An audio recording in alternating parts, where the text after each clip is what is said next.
episode of... Today I'm going to teach you how to Snapchat. And if you don't know what Snapchat is, it's a new iPhone app that looks kind of like this, but exactly like this. Basically, the purpose, you send pictures to your friends, but the pictures disappear after a couple seconds. You can never see them again. It's not as creepy as it sounds. So I asked people to send in some Snapchats for a demonstration. We're just gonna reply some. Alright, so here we go. Sugar and Panic.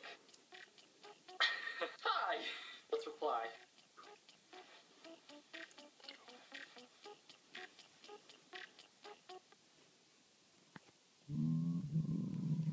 Hvad? Vi keder os. Snælt.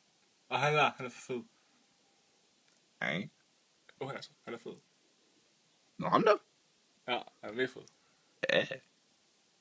Okay, og så taler vi dansk, ikke? Nej, okay, vi taler engelsk. He's just too nice, so Snapchat me på det, jeg skriver et eller andet. And me. Nej, jo. Nej, jo. Jo. Nej. Jo.